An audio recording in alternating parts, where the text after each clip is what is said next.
So ngayon ituturo naman natin yung buong assessment ng servering. Meron tayo ditong Windows Server 2012 and Windows 10 na client natin. So, ito lahat yung gagawin natin sa servering. From peer-to-peer, change name, yan, install ads, hanggang Windows server backup or Windows backup and recovery. So, lahat yung steps na yung gagawin natin. So, ngayon, more on hands-on yung gagawin natin. Hindi siya more on explaining. Let's go. So, gawin natin yung best natin para mapaiksi ito kasi masyado matagal to. Una natin ay unang step, peer-to-peer networking. Game. So, una sa server muna tayo. Punta tayo sa CMD. Type lang natin ipconfig para malaman natin IP. So, makikita mo, 58. So, sa kabila tayo, the same thing. Oops. Okay, then type lang din natin SCMD. Then, okay. Then, type lang natin ipconfig. So, makikita nyo, static siya, pure 56. Yung karaniwan ng assessor binibigay, 3rd octave. Baguhin natin yan. For example, birthday natin. So, gawin natin siyang static. So, change adapter option. Dito, then, right-click, properties. Sa IPv4, double-click. Then, use the following IP. Then, type natin dito, 192.168.23 kasi birthday ka 23. Karaniwan ng assessor to, yung birthday ang binibigay dito. Then, dahil siya client, 3 na lang. So, 3 to 255. Reserve yung 1 sa router. Then, 2 sa server natin. 3 pataas sa mga client. Subnet mask, kusa, default gateway, 192.168.23.1. Para to sa router natin, default gateway, sa DNS server. So, 2 to. 2 kasi yung server natin eh. So, gawin muna natin tong server. So, right-click lang dito.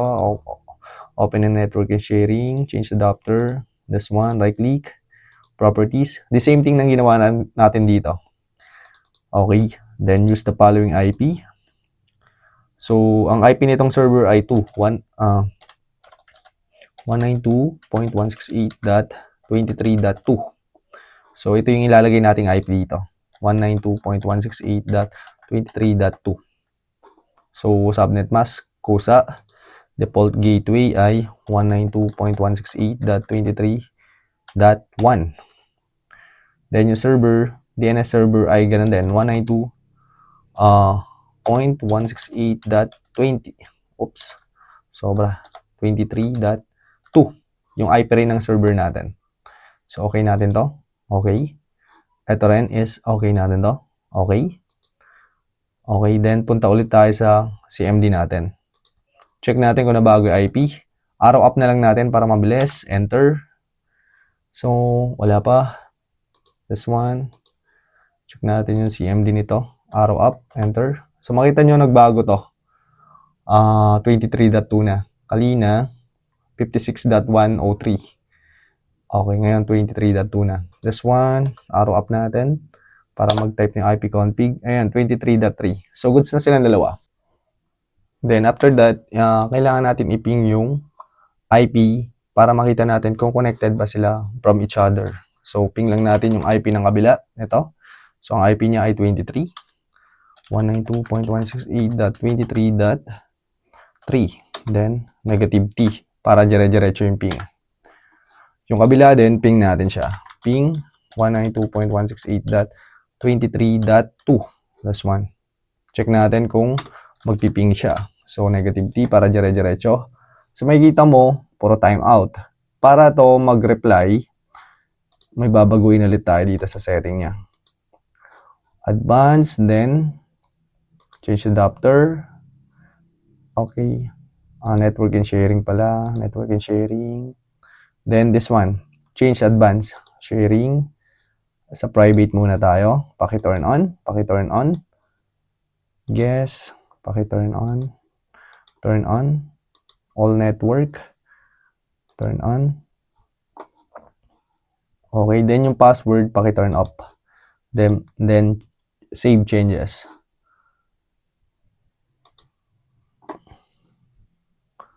Okay, wait. So, dapat siya magre-reply na. Okay, kita niyo siya. Magre-reply na. Next natin, yung kabila naman. Open natin CMD. So, timeout din siya. Para mag-reply yan, network and internet, sharing, this one, advanced. So, private muna tayo. Turn on, turn on. This one, turn on, turn on. Turn off, password, save changes. So, as you can see, parehas na silang nagre-reply. So, goods na yung peer-to-peer natin. Unang steps natin ay goods na siya. Step 2 na tayo. Change name natin from server and then yung client natin, client. So, para mabilis dito, Windows post break or kung gusto niyo shortcut, window E muna tayo. This PC, right-click, properties. Okay. Then, this one, computer name, change natin to. Change. Pangalanan natin, server. Okay. Okay. Tapos, close, restart. Ganun din dito. So, dito, window E tayo. This PC, right-click, properties. Same thing lang din. Then, punta sa pinakailalim, rename, advance, change tayo. So, pangalanan nating client. Okay. Then, okay. Then, close, restart now. Wait lang natin.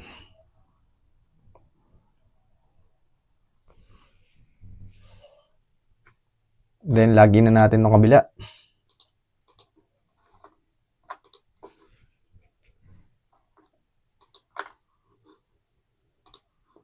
So, password natin ASTF1234 at sign.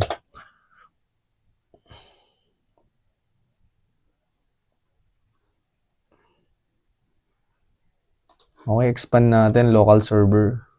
Check natin kung nabago na yung name. So, makikita nyo sa computer name, server na siya. Wait natin yung client. So, goods na tayo sa change name. This one. Next natin steps ay ads. Okay, for example ito, tesla.com. So, habang hinintay natin to, makita natin yung client na binago natin na name. Mag-a-add roles tayo. Punta lang tayo sa manage, then add roles. Una nating install dito para magkaroon tayo ng domain name ay yung ads na tinatawag or yung Active Directory Domain Services. Next lang. Okay. This one. Active Directory Domain Services. Add features. Next. Then install.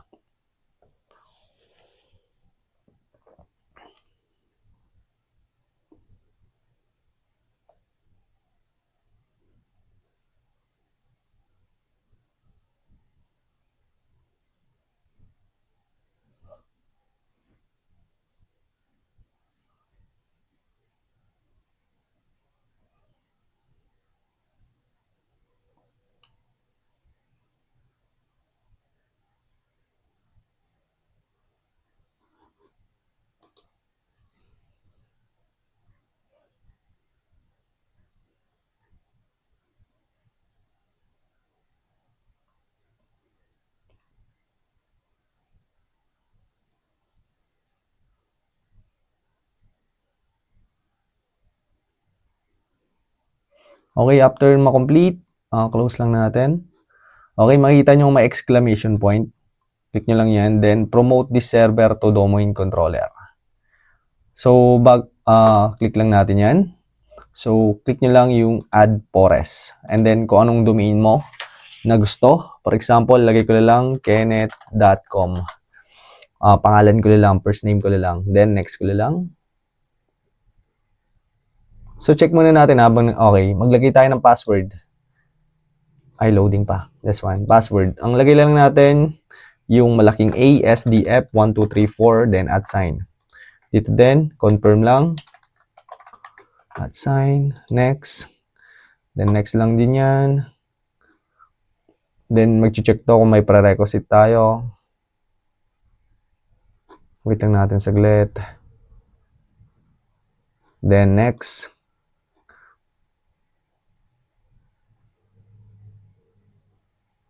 Okay, next ulit. Next.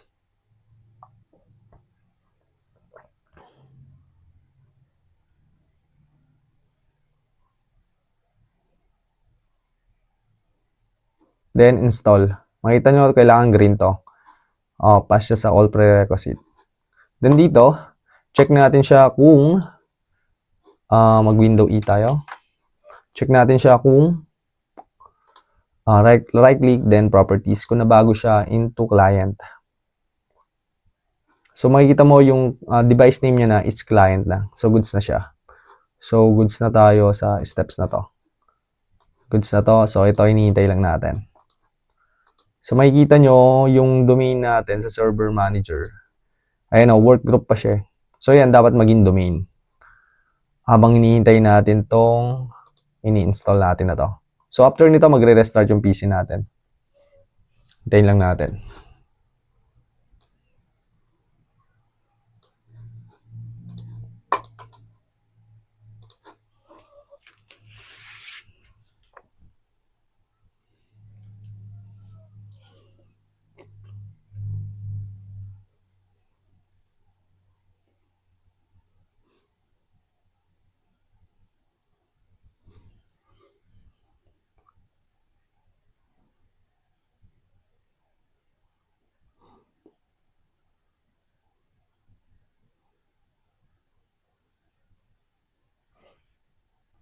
Okay, so tapos na.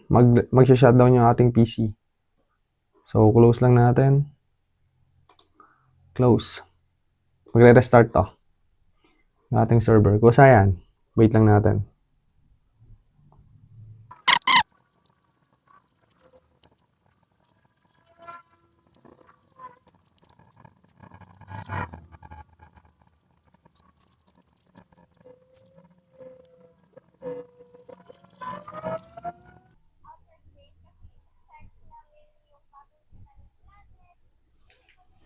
So, ayan na siya. Okay. Buksan na natin siya. So, makikita nyo, meron na siyang, kung dito. Yung domain natin na ginawa. Login lang natin. Gamit yung password. Ayan. So, sa local server. Check natin yung workgroup natin kung naging domain na. So, makikita nyo siya, domain na siya. Domain na. So, next natin, tapos na tayo sa steps na to. Ayan. So, next natin, mag-install tayo ng DHCP from range na 20 to 100. 80 computers to. So, punta ulit tayo ng manage, add roles. Next. So, next natin si DHCP server. Add features. Next. Install.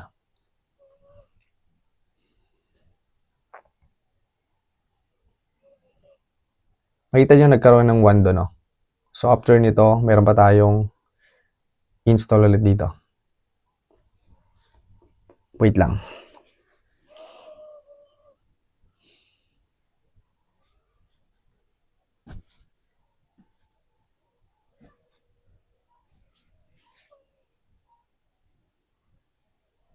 So, after nyan, close lang natin. So, makita mo, exclamation point dito. Complete. DHCP. And then, next. And click lang natin yung commit. Then, close. So, goods na siya. Punta na tayo ngayon sa tools. Then, DHCP. DHCP, expand lang natin.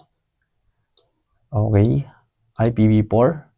So, sa IPv4, right-click. New scope. Next, pangalanan na lang natin siyang range. Next natin. So, ang starting IP natin, 192.168.23. Ang mabisang IP natin ay Ang end natin ay 192.168.23.100. So, 18 pieces yan. Next. So, yung IP ng router natin, 192.168.23.1 router. Add natin. Next. Finish. So, check natin. Punta tayo sa may option, scope, this one, address pool. So, check natin, 20 to 100. So, goods. So, scope natin, router 1, server 2, domain. So, good siya. So, ngayon, next natin na steps ay i-domain natin tong client. So, paano ba siya i-domain? Windows post break ulit, or punta tayo dito.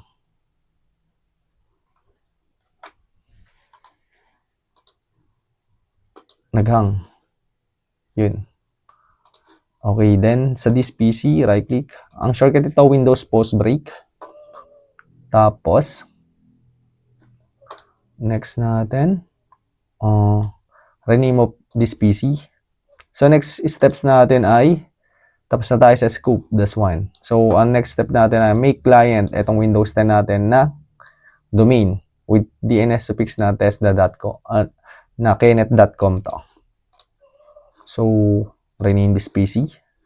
Kung dating workgroup to, this one, gagawin natin siyang domain.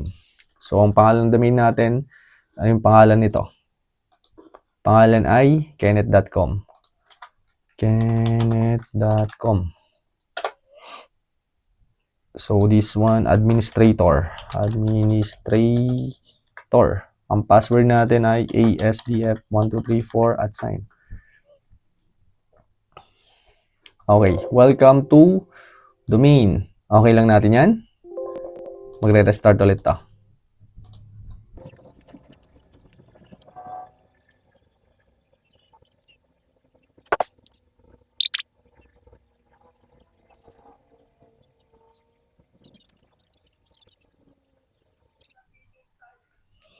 Okay, so after nyan, madomain to. So makikita mo magkakaroon ng password. Wala tong password. Enter mo lang.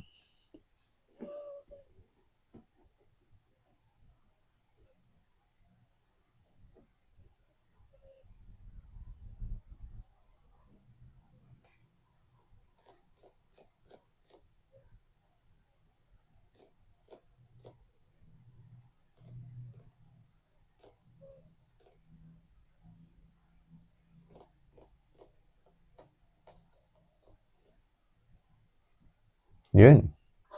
So, click lang natin window E ulit.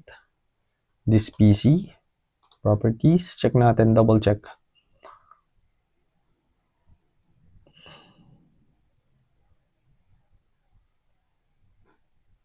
Okay, makikita mo siya. Client, yung name. Then, ito yung domain niya. Para sure, check natin. Check natin kung workgroup or... So, makikita nyo, domain na siya. Ayun na. Hindi na siya workgroup. Next natin, kailangan siya magkaroon ng DNS suffix. Paano ba yan? So, sa CMD, run ka lang ng CMD, then type mo sa CMD ipconfig. So, makita mo ito yung DNS suffix na sinasabi. So, para magkaroon ng DNS suffix yan, dapat magbibigay na ng IC server. Kailangan lang natin siyang i-dynamic yung IP nito. Okay. So, before that pala, check muna natin static IP ng server natin.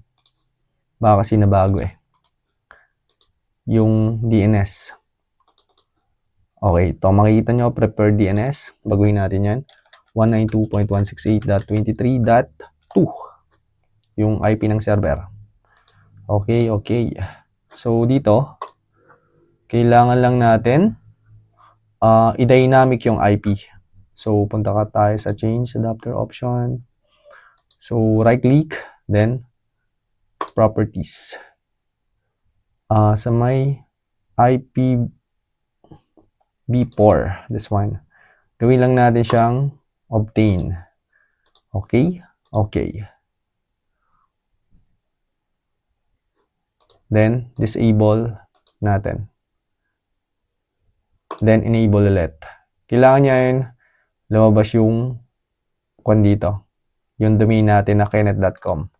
Hanggat di lumalabas, enable, disable nyo lang.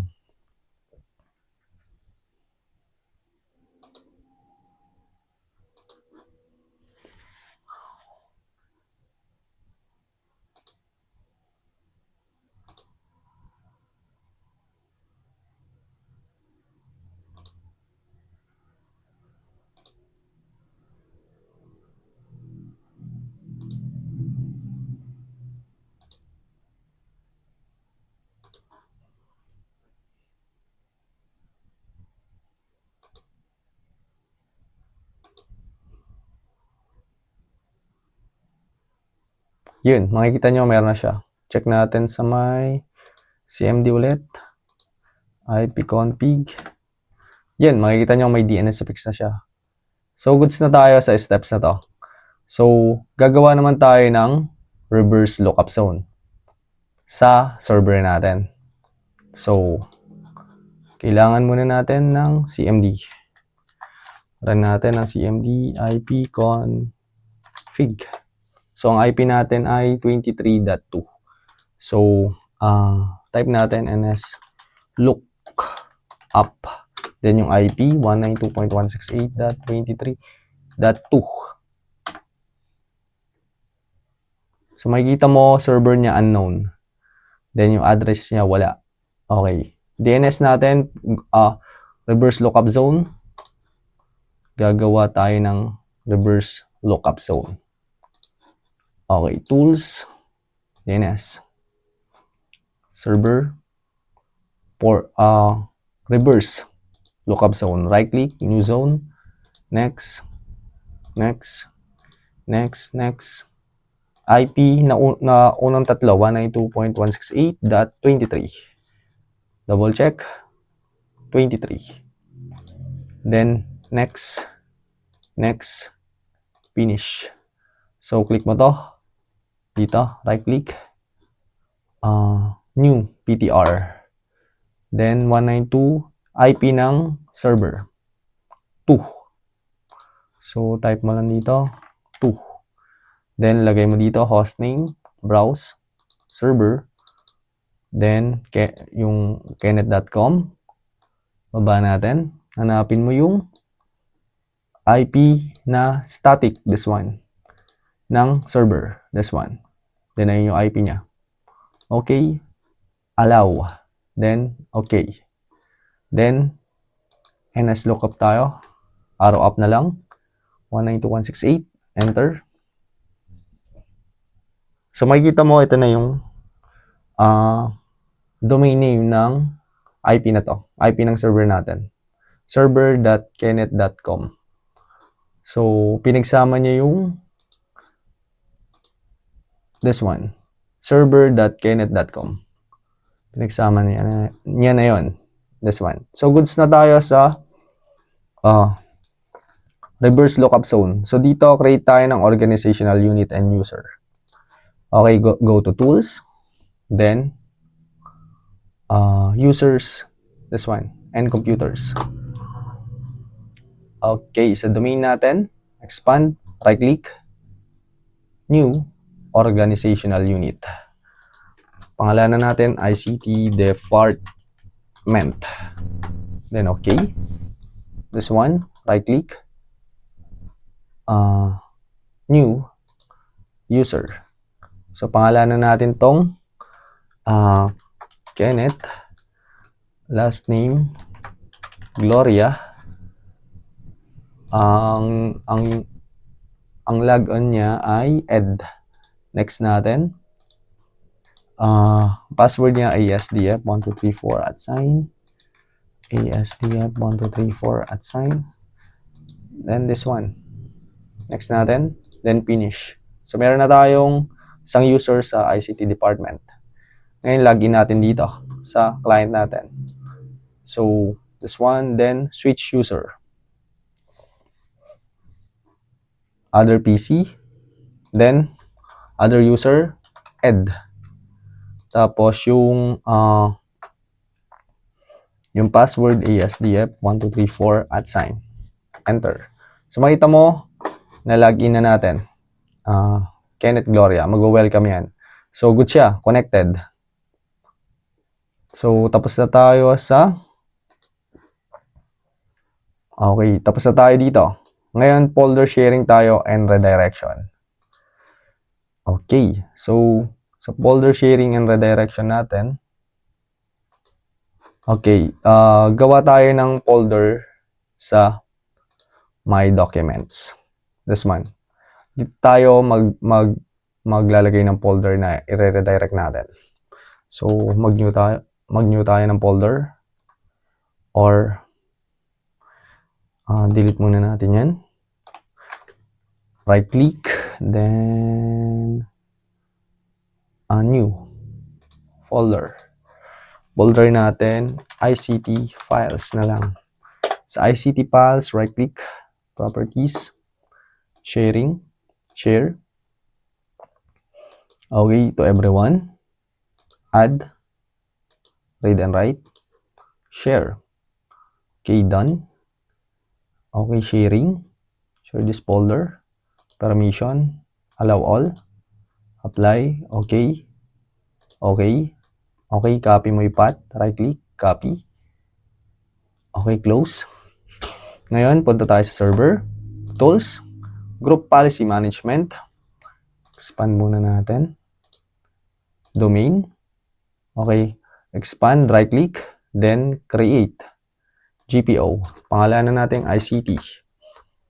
Okay, so ito yung ICT na yun, right click, edit, sa users configuration, policies, sa Windows setting, folder redirection, desktop niya, ng client natin, right click, properties, basic, then paste natin dito yung kinapin nating path sa setting, uncheck, check yung allow, apply, then apply, okay.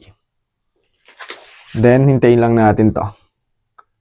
So close na natin to. Punta tayo sa folder na ICT files. So dapat dito mapupunta kapag nag-GP update tayo sa kabila. Mapupunta yung Kenneth yung ed dito na user. Then makukuha natin yung desktop niya. Wait lang. Tayo natin to.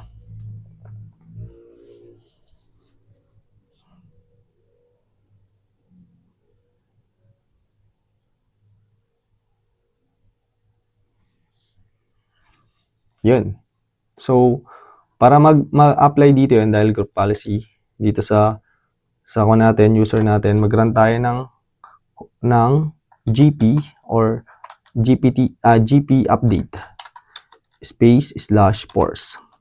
So GP group policy ibig sabihin, then /force okay lang natin.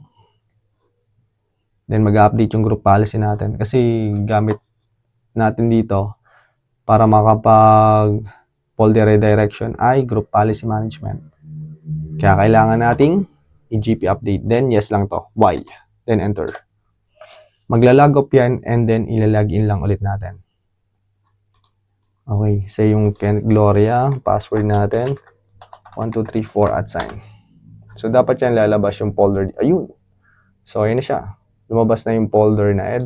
So ito yung desktop niya. Okay. Wait lang natin.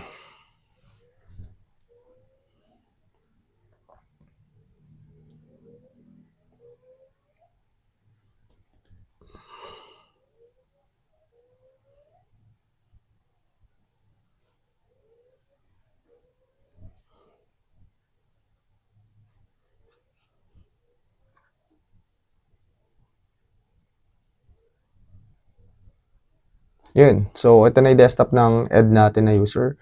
So, try natin gumawa ng folder dito. Hello. Hello, Kenneth. Yan. Hello files. Hello files na lang. So, dapat yan, lalabas yan dito. Sa kabila. Hello files. Yun. Hello files. So, goods na yung ating folder redirection. Next naman natin is yung file screening. So, check natin. Okay, for example, hindi file screening. Okay. Sa file screening, okay, punta tayo sa my manage. Add roles ulit tayo. Next. File screening tayo Next na. Okay, then next. Files and storage, expand. Expand din to. Baba natin. File, server, resource manager. Add features. Next. Next. Install.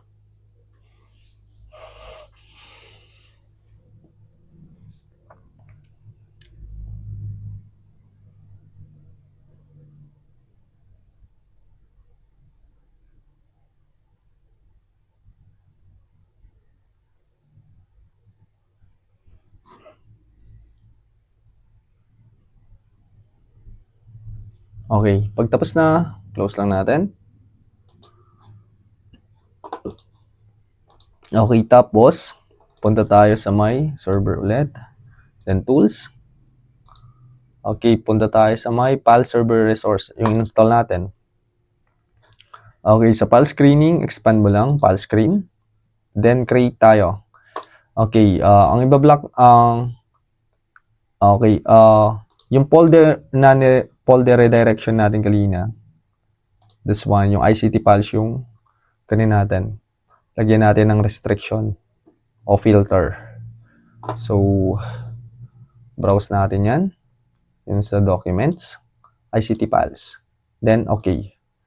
So, ano ibablock natin? Mga images na lang. So, bawal mag-save ng image sa desktop ng mga user. Create. So, meron na siya. Okay. Pwede mo rin baguhin yung restriction yan. Ayan, by editing file screen properties. So, for example, ang pwede mong ang gusto mong i-block lang, gusto mong makapasok na image lang ay PNG. Pwede yan. Pwede mo lang siyang burahin dito. So, hanapin natin yung PNG. This one, yung PNG. Pwede mong burahin yan. So, para mabura yan, remove. So, ibig sabihin, yung PNG, pwede makapag-save ng PNG. Yung JPEG and so on, hindi po pwede. Okay lang natin. Okay. Then, yes mo lang to. So, yun na. So, PNG, makakapasok, pero JPEG hindi. So, subukan natin mag-save ng file. Dito. So, open natin yung Paint. Or snipping tool na lang para mabilis. Snipping tool. So, sa snipping tool, ayan, mag-do tayo. Capture natin for example. Okay, save natin for example to sa desktop. Yan. So, makikita mo PNG, yung kuha natin, PNG. Capture natin. PNG. So, yung PNG natin, kailangan yan makapag-save tayo ng PNG. Sa desktop tayo, So, dapat na makakapasok. So, makikita mo nakapasok yung PNG natin files na i-save. And then, for example, save ulit natin siya. Gawin naman natin siya ng JPEG. Okay, JPEG. Yan. Pangalanan natin JPG. Dapat yan hindi makakapasok. Kasi pinilter natin siya. Then, save natin. So, makikita mo, hindi po pwede. Would you like, kahit yes mo yan. So, makikita mo, hindi siya nag-save. So, subukan natin yung ibang file format. GIF file. So, itong GIF file, hindi rin ito makakapasok. Kasi ang inalaw lang natin ay yung PNG. Save. So, makita mo, wala. Hindi siya nakapasok. Walang na-save. PNG lang. Okay. Ganun yung restriction niya. So, next naman natin ay yung, so goods na tayo sa file screening. Next natin ay printer sharing and deployment. Okay, gawa tayo ng printer sa server. Okay. Good siya. Sa control panel tayo. Okay, control panel. This one. So, yung server natin, yung may printer na sarili, wasn't listed. Then, add local printer. Next. Next. Then, sabihin natin na mayroon tayong Epson na printer. This one. 19. Next. Next. Finish. So, ito yung printer natin. Escape. Then, go to Properties. Sharing. List directory. Apply. Okay. So, after sharing, kailangan lang natin alamin yung IP ng server natin. Ang IP niya ay 23.2. So, para ma-access yan, makuha ng client yung printer na to. So, magra-run ka lang. Then, yung double backslash. Then, type mo lang yung IP dito. Oops. Double backslash 192.168.23.2. Then, okay. So, makikita mo, ito siya. Yun naka-share. Double-click mo lang yan.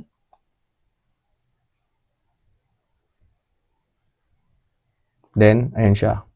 Na-install na. So, pwede tayo mag-print. Punta rin tayo sa control panel dito. Control panel. This one. Control panel. Check natin kung na-add. This one. So, makita mo, ito na siya. Okay. Ang sign ng printer sharing ay yung merong IP. So, ito yung printer na yan. So, goods na. Mag-test print tayo para makita natin. Okay. See what's printing. Then, dito, printer properties. Print test page. Dahil yan lalabas dito. Yun. From Ed. Ayun na, owner Ed. Okay, close na natin yan. Goods na. So, ngayon, deployment naman. Si server ang magbibigay sa client. So, paano i-deployment? Okay, mag-add ulit tayo ng another printer. Wasn't listed. Siya na may i-deploy natin. Local ulit. Next, for example, Canon naman. This one. The same thing yung process nito. So, ang process na to is merong printer sa server na isi-share niya sa lahat ng client. So, ito yung Canon. Right-click lang ulit. Properties. Sharing. Sure. Apply. Okay. Okay. Ang next naman nating steps ay sa mag-add roles tayo. Manage. Then, add roles and features. Next. Next. Next. Then, this one, print and document services, add features, next, next, next, next, then install.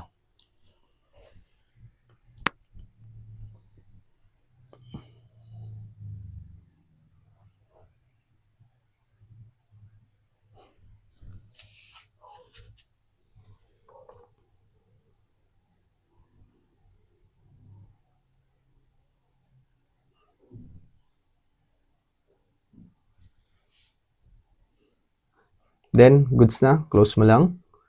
Okay, ngayon, punta tayo sa my server manager, tools, print management.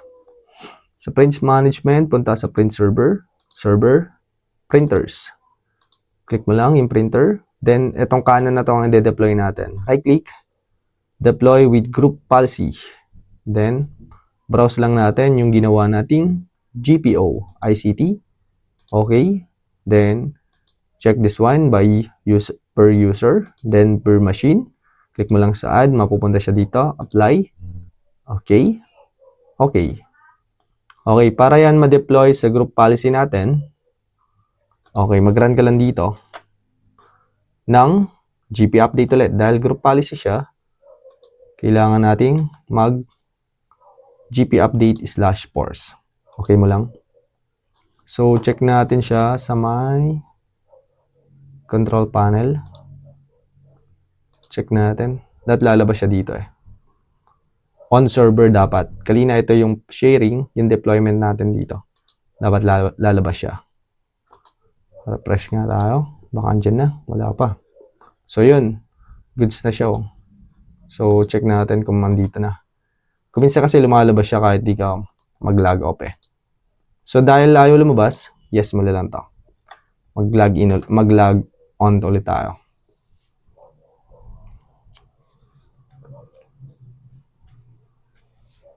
Okay, login ulit natin si user natin. 1, 2, 3, 4 at sign.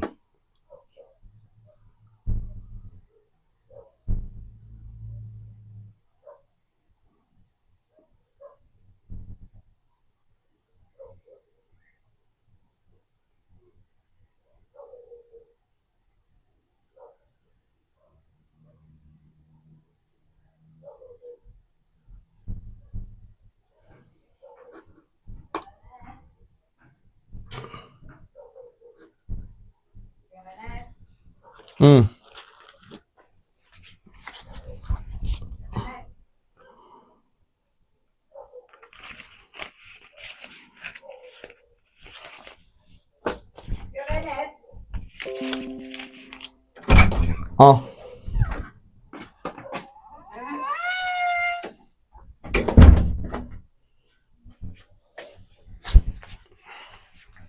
Okay, check naman natin yung kung nandun na ba, control panel.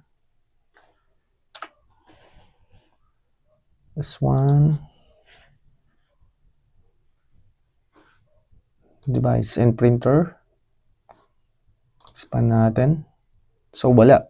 Hindi siya lumabas. Check natin siya ulit. Deploy with group policy. So, goods naman siya. GPO. So, yung GPO niya, ICT. Okay. Ba't kaya hindi lumabas? Refresh ulit natin. May time talaga na hindi lumalabas to eh. May time na okay, mag-GP update ulit tayo.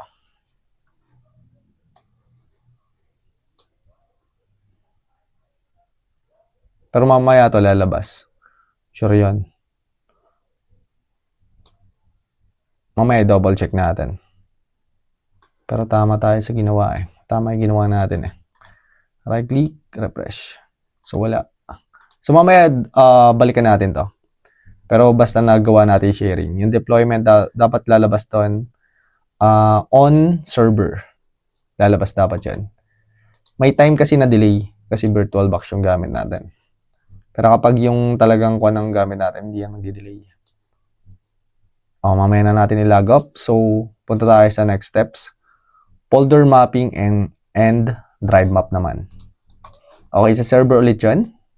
This one. Okay, para makapag-folder mapping. For example, ang imamap natin ay gawa tayo ng folder dito. Right click. Then, sabihin natin to na student files. This one. Si student files, share lang ulit natin. Parang yung folder redirection. Okay, sharing, share. Everyone, add, read and write, share. Done.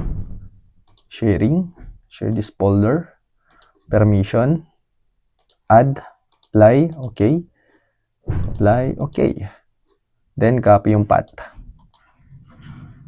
Copy. Then close. Okay, si folder mapping o drive mapping. So, punta ka lang sa my computer. Map drive, this one. Then, map network drive. So, mapupunta siya dito. Yung ito. So, punta lang tayo sa map drive. Okay, kung anong gusto mong letter, bahala ka na. Kayla lang. Then, ito example niya. Paste natin yung kinapi natin na path. Paste. Then, finish. So, makikita mo, oops, ay na siya. You know, student files. So, kapag nagawa ka ng dyan, folder, hello, automatic mapupunta na yun dito. Ayun siya, hello. So, goods na. Ngayon naman, yung drive map. Ito naman, ma-access ng mga user, then mapupunta siya sa, pag nag-window E ka, this PC, dito naman mapupunta. So, gamit group policy. magkakaroon ng ganito yan dito. So, paano yan?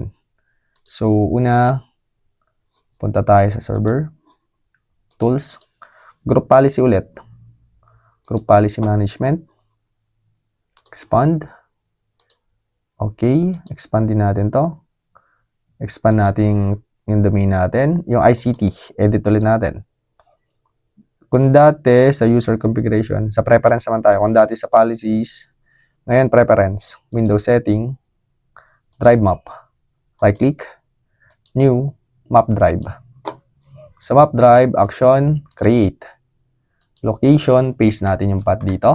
So, dun masisave. Reconnect. Okay, label as, anong gusto mong lilitaw dito? For example, files ng students.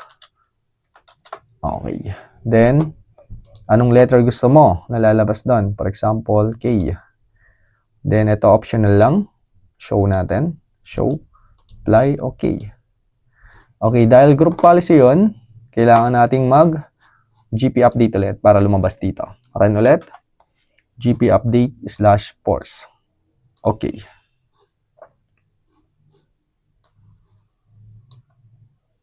So, yun na siya. Student files. You know. So, kapag chinek natin yan, oops, yung student files natin, files ng student yung nakapangalan. You know, files ng students. So, pag naggawa akong folder dyan, files ko, automatic yan, mag-appear na sa server. Ganun siya. So, goods na yung ating folder mapping. So, check natin yung printer natin. Wala pa din. Balikan natin yan. So, next natin is yung remote desktop. Sa remote desktop, yan.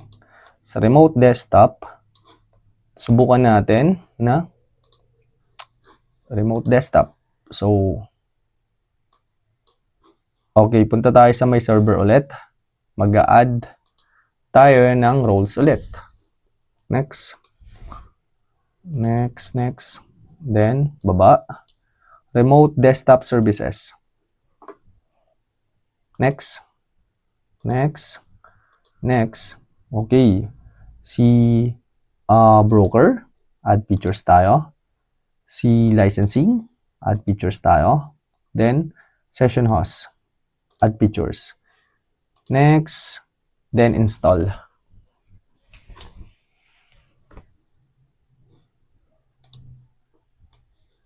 Okay, subukan natin tong ES ngayon.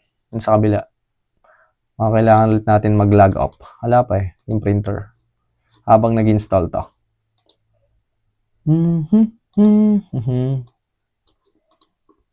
Why?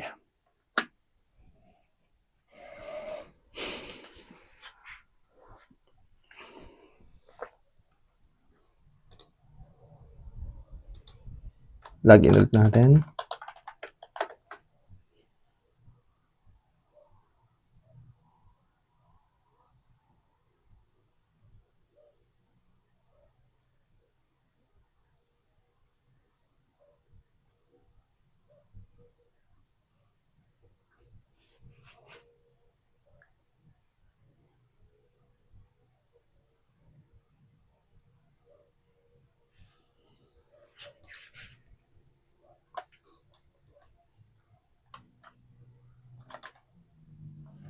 Control panel. Bison printer.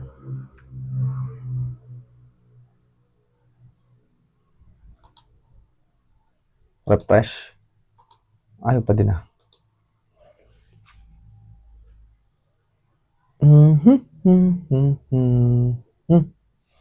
So, ayaw pa din. Hanggang mamaya, hintayin natin to. Baka delay lang.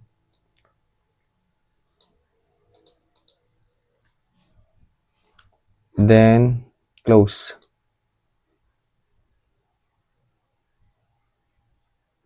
Okay, after nun, kailangan natin tong ma-remote desktop or ma-control.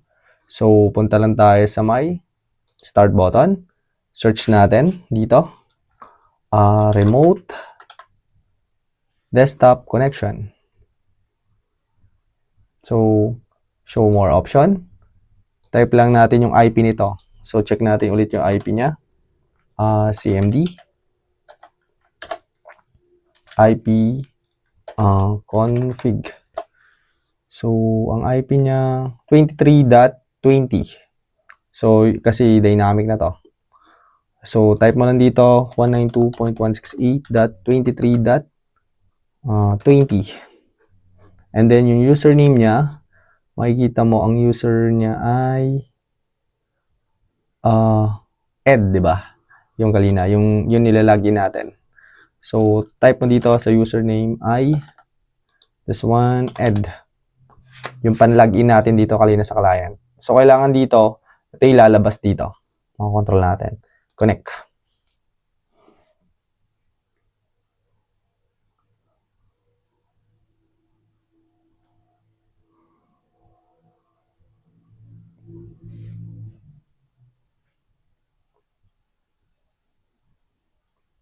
Uy.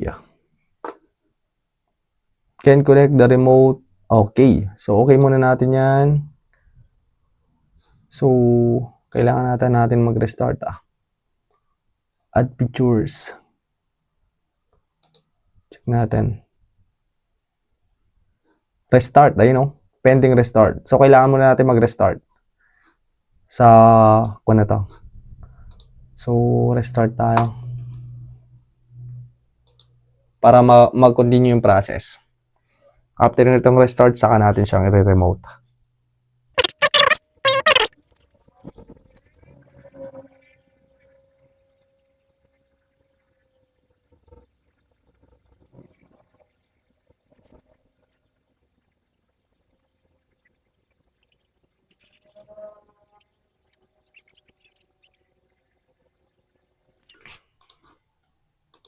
Login tayo. So, administrator lang. Administrator. Password natin, ASDF1234 @sign. Check natin, mali ata tayo. Hindi, goods lang. So, goods na siya. So, sa tingin ko, makakapag-remote desktop na tayo. Yun. So, dito, try ulit natin mamaya na. Ito muna. So, kailangan nating mag-remote desktop. Remote desktop connection. Tapos, show option ulit. Yung IP, 192.168.23.20. Logon natin, ed. Ed kasi yung user na to. Okay. Tapos, connect.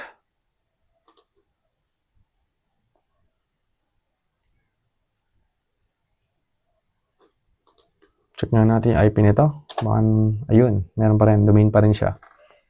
Good yan, magkoconnect yan. Pag ganyan.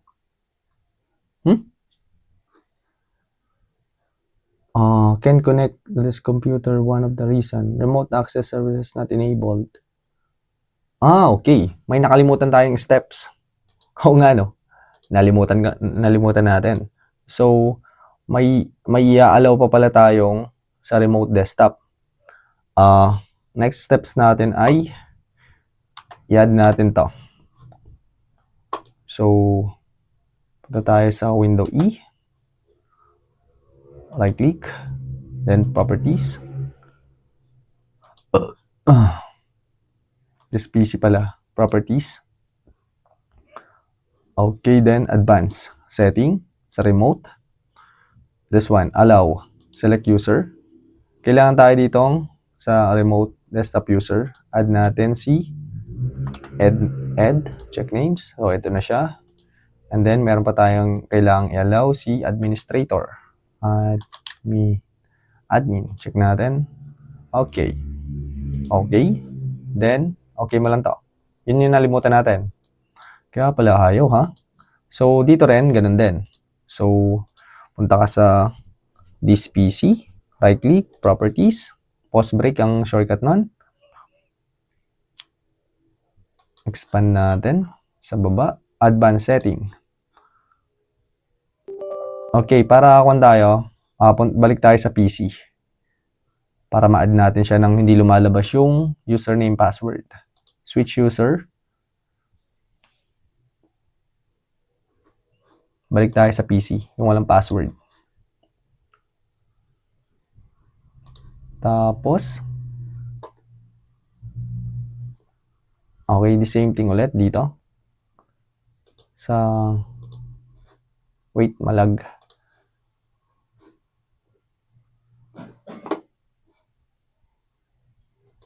This one is PC, properties. May nakangalong na pusa.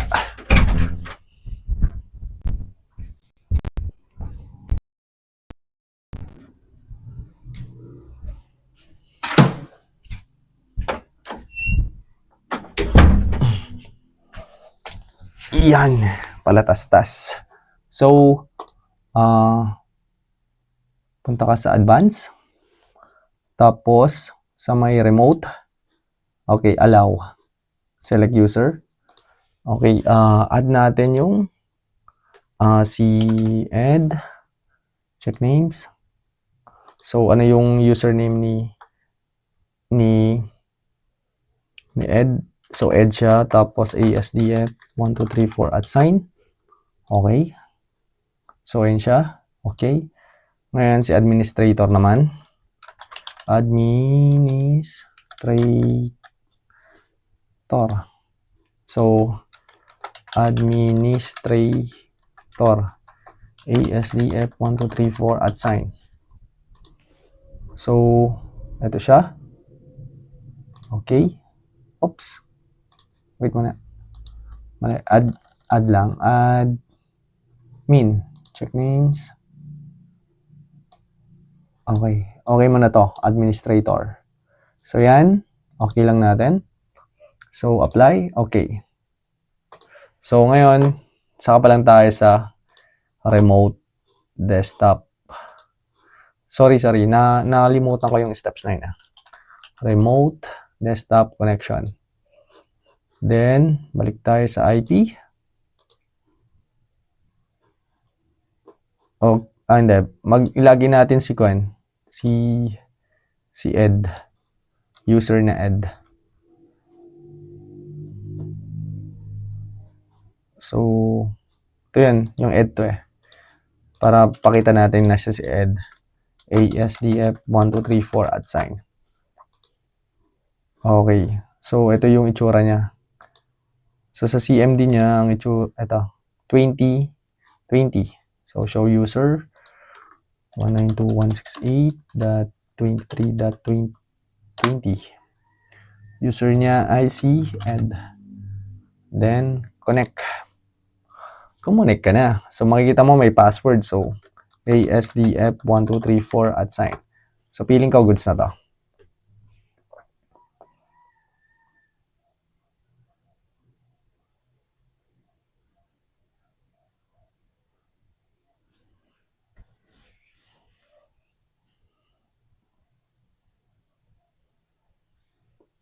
Wait lang natin.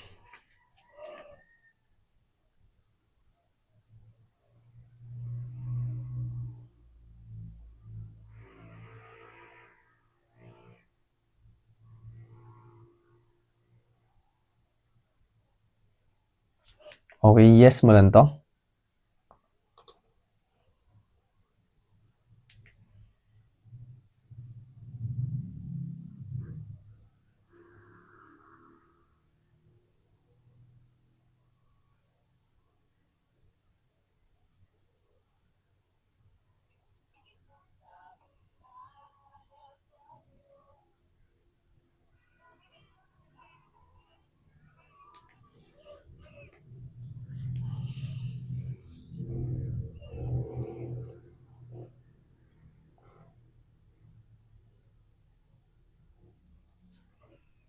Yun, mukhang na-access niya na. Okay, so makikita nyo, dapat pupunta yung screen niya dito. Yung screen na nandito kanina. Wait natin. Yun, nag-log off na, oh. Bakit itim lang? Nasa na screen. Yun. So, makikita mo, ito na yun, oh. Yung ed. So, subukan natin dito mag-type. Kung talagang siya to. Server to. Server to. Check mo. Okay. So, ngayon, close ko to. Subukan kong i-login yan dito. Kung siya nga yan. So, ngayon, login ko yung ed dito. Kailangan makita yung kung siya nga yun. So, ayun, oh. Server to. Check mo to. So, na-access na. Last steps natin ay si Windows Backup and Recovery.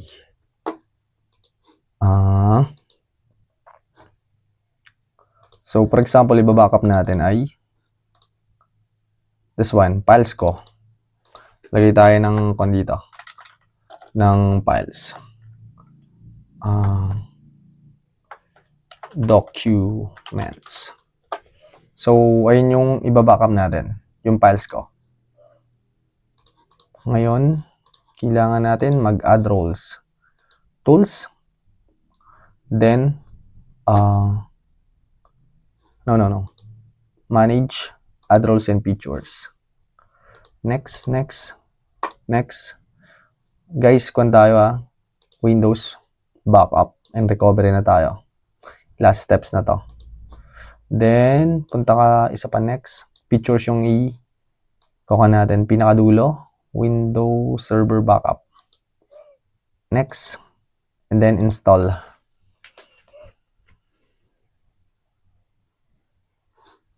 Check nga natin kung baka andito na yung ating nahanap na printer. You know, goods na. Ayun, oh. Sabi ko sa inyo, lilitaw din yan eh. Nahiya lang eh. Ito na siya, oh. Ito yung sa may sharing natin. Ito yung sa deployment. Pagkakaiba ng sharing sa deployment, ang sharing ay yung IP. And then yung sa deployment, on server. So, goods na. Lumabas din sa wakas. May time na ganun talaga. May part na minsan na de-delay. So, goods na yung Windows Server Backup natin. Close natin. Manage. Okay, wala naman. So, puntahan na natin siya sa tools. Ito na yung last steps. Windows Server Backup. Okay. Sa local backup tayo. Okay, wait lang. Rendering data. Please wait. Then, okay, mag-backup tayo muna. Different option. Okay, custom lang tayo. Ang iba-backup natin ay this one. Student. This one, files ko. May laman siya na documents. So, okay, add item tayo. Sa C siya. Then, punta tayo sa users. Sa administrator. Desktop. Documents, download, pictures. Users. Wait. Punta tayo sa may tama naman, users siya. Users. Sa administrator. Sa bakit walang desktop? Dito.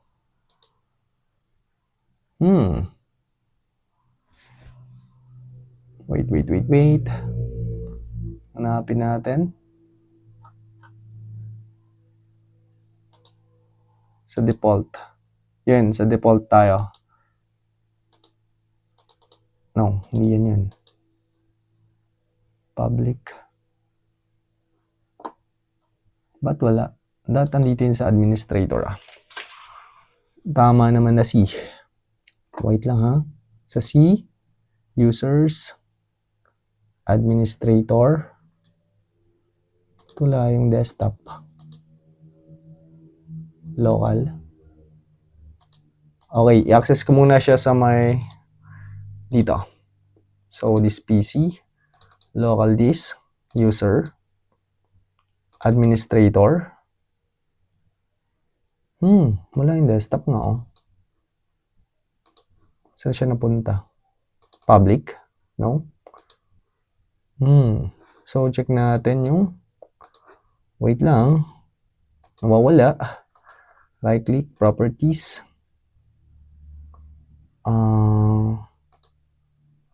Path niya. Administrator, documents. Patay city files. Ulit properties. Naisama siya sa akin. Wait lang ha. Hanapin natin So,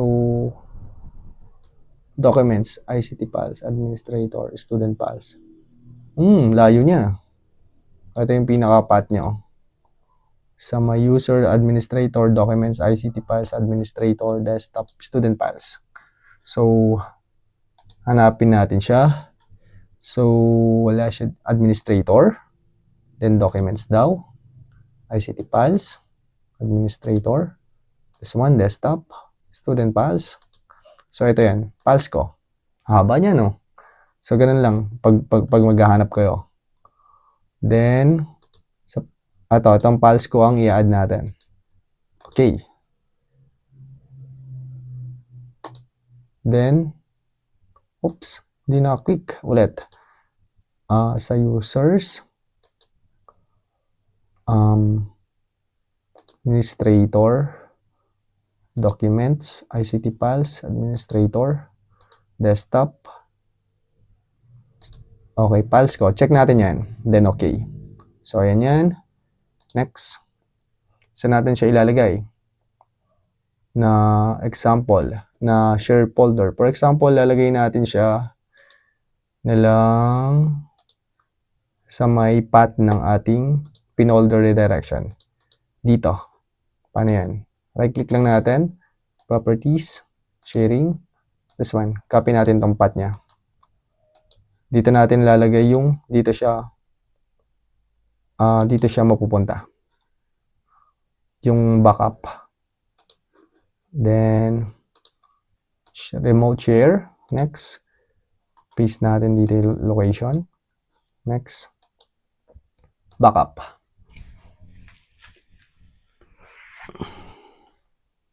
So, not started pa yung backup natin.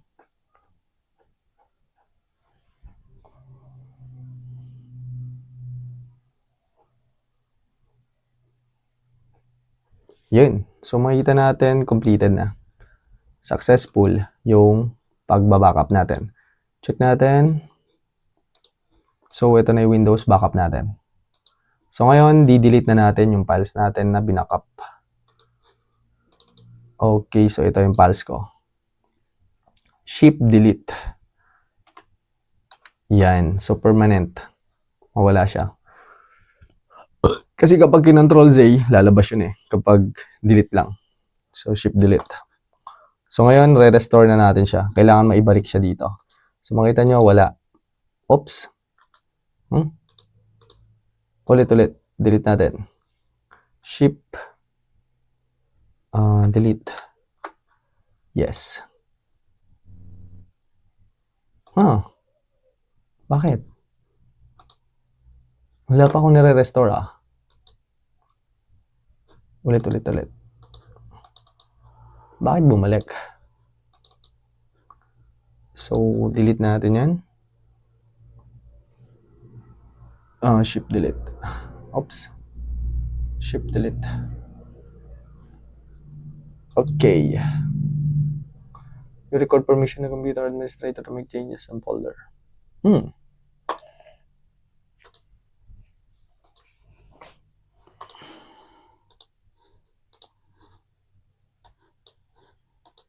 Bakit di siya matanggal?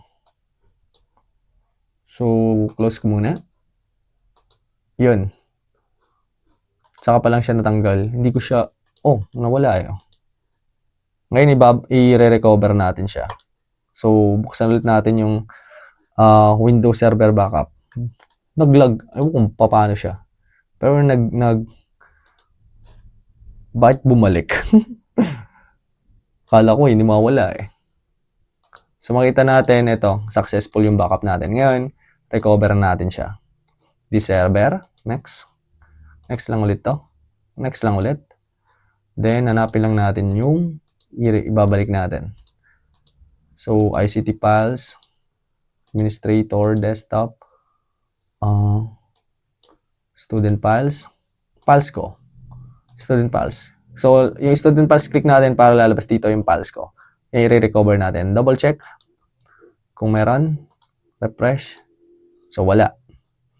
So, ngayon, kailangan maibalik yan. Next natin, to recover. Original location. Next, recover. Yung complete. So, completed na. Makita mo, backup natin, successful. Recover natin, successful. So, dapat yan, andito na siya. So, ayun na yung files ko. May laman documents. So, yun lang. I hope na mayroon tayong natutunan. At ito yung pinaka-full na guide in Windows Server 2012 R2. Kahit sa 2019, ganito lang din yun. And Windows 10 na client, servering computer. Lahat ng steps na to is ito yung buong kabuuan kung paano siya gawin. Hindi lang siya more on paliwanag, more on hands-on siya. Nakuha? So, I hope you learned something new. Thank you and God bless. Bye-bye.